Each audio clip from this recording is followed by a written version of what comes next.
I had a guy, Marvin Del Valle. You know who Marvin Del Valle is? Of course. So you're his hero, okay?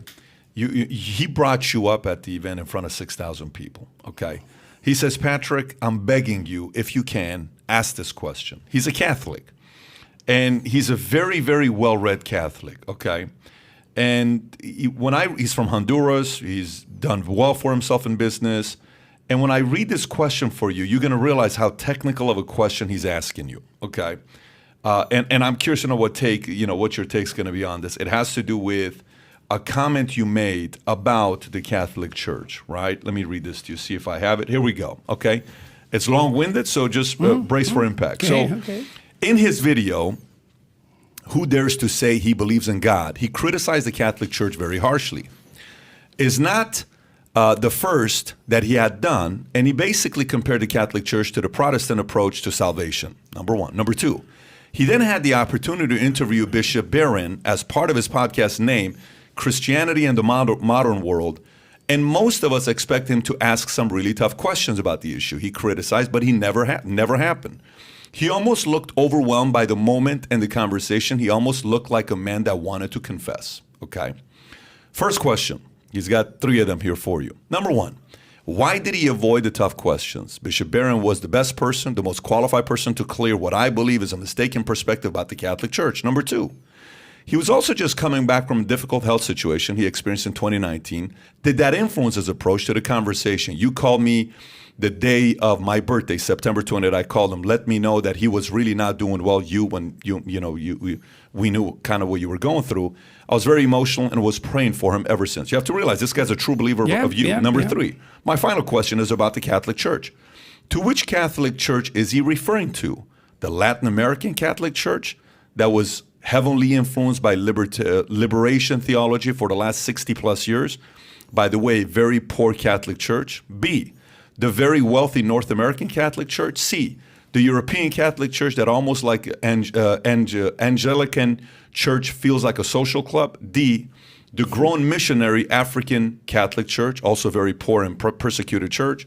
The Russian Catholic Church suffering persecution by the Russian Orthodox Church. The Asian Catholic Church persecuted by the Chinese government. Or the persecuted, almost decimated Catholic Church at the East. Is he talking about the pre-Vatican II or the post-Vatican II Church? Is he familiar with the current conflict that emerged from the Vatican II? He made a blanket statement about the Catholic Church. Which church is he talking about? Does he know the difference between them? Between the missed opportunity with Bishop Barron and not being specific enough about his position with the Catholic Church, he left a lot of unanswered questions. Where do you stand with that? Well, one of the things I learned from reading Carl Jung, I mean, this isn't a statement he made explicitly, but it emerges as a consequence of reviewing a fair bit of his thought. His proposition, in some sense, was that Catholicism was as sane as human beings could get. And it's a very interesting rejoinder to the atheist types because they think we could be rationalist materialists. But I don't think we can be because that isn't what we're like.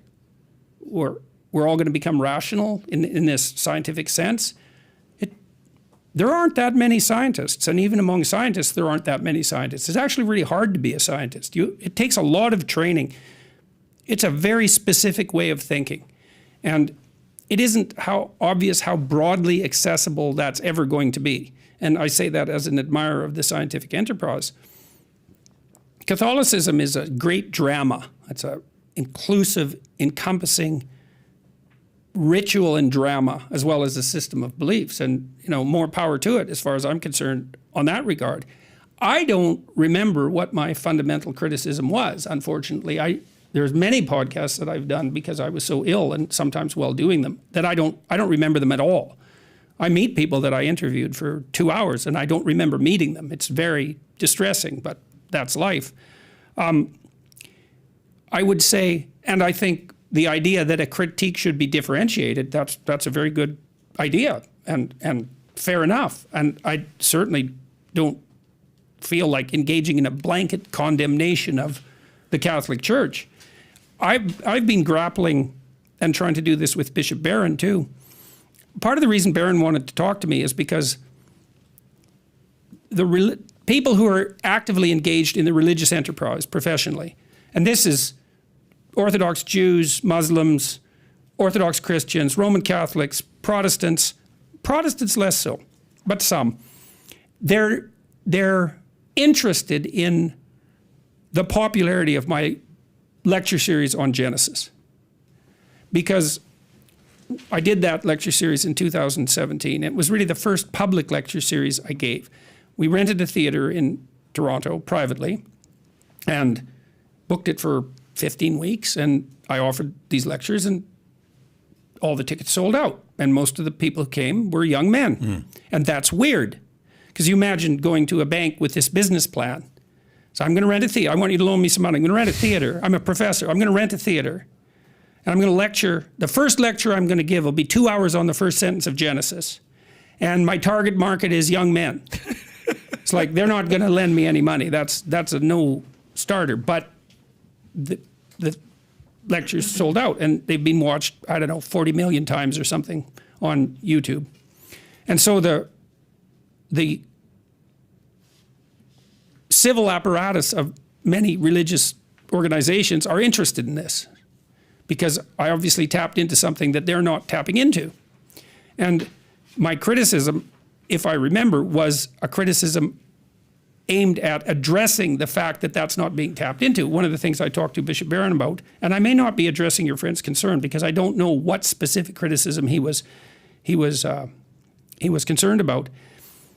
I suggested to Barron that the reason the Catholic Church is not doing as well as it might, there's many reasons, is that they actually, in the attempt to popularize the faith, especially in the 60s, they ended up not asking enough of people. So we shouldn't ask so much. Like, no, wrong decision. Meaning expect? Expect. Okay, got it. Make it more accessible. Got it, It's like, got it, yeah. One thing I learned from reading Kierkegaard, Kierkegaard said at one point, in a real comical piece of writing, that once everything has become too easy, that there'll be a massive outcry for voluntary difficulty.